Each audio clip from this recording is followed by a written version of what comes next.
Haleluya, puji Tuhan.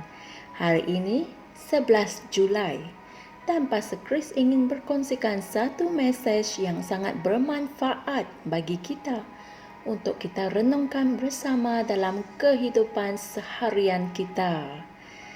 Tajuk perkongsian firman pada hari ini adalah nyatakanlah kasih, terutamanya dalam kata-kata kamu. Haleluya. Ayat Injil pembukaan kita dipetik dari Yakobus 3 ayat 2 yang berkata, sebab kita semua bersalah dalam banyak hal.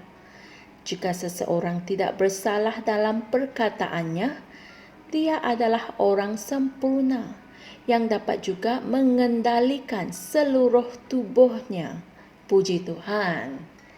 Ayat Injil di atas memberitahu kita tentang kesempurnaan atau kematangan orang Kristian dalam Kristus dan bagaimana untuk menilainya. Haleluya. Dia berkata, jika seseorang tidak bersalah dalam perkataannya, dia adalah orang sempurna. Amin.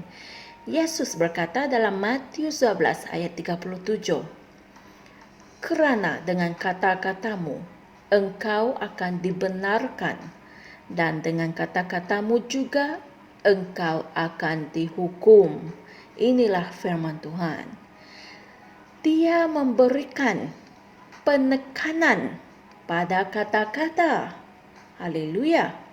Dalam arti kata lain, sama ada kamu pergi ke syurga atau pergi ke neraka bergantung pada kata-kata yang kamu ucapkan. Amin. Hidup kamu telah datang melalui kata-kata dan oleh itu hidupmu akan selalu bergantung pada kata-kata juga. Puji Tuhan.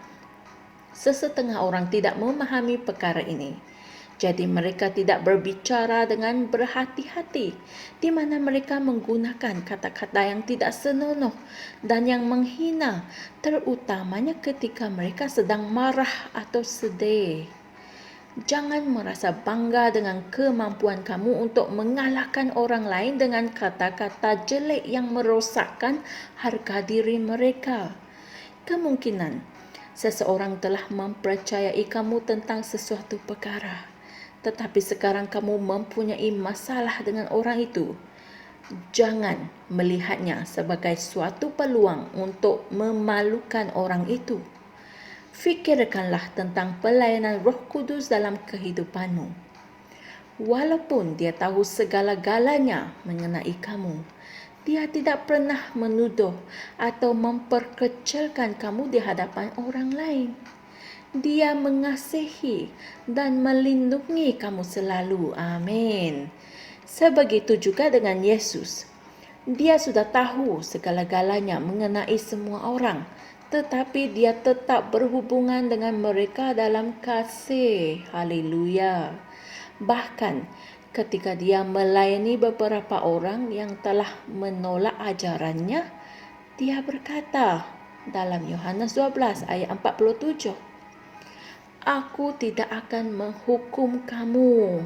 Puji Tuhan. Betapa pemurah hatinya. Itulah teladan yang dia berikan kepada kita untuk kita contohi. Haleluya. Sekiranya dia tidak pernah menuduh kamu, sekiranya dia tidak menghukum kamu, sekiranya dia tidak mengejek kamu dengan kata-kata yang meremehkan, jadi mengapa kamu fikir bahawa kamu boleh berbuat demikian kepada saudara-saudara kamu? Nyatakanlah kasih sahaja, terutamanya dalam kata-kata kamu. Amin. Haleluya. Saudara dan saudari sekalian, mari kita sama-sama membuat pengakuan ini. Aku hanya mengucapkan kata-kata yang penuh berkat dan penuh kasih. Aku berterusan mengisi hatiku dengan firman Tuhan. Dan dari kelimpahan itu, aku berbicara, menyatakan kasihnya dengan kata-kata yang membina dan memberi impak kepada para pendengarku dengan kehadirannya yang ilahi, serta dengan kuasa dan kemuliaannya. Dalam nama Yesus. Amin.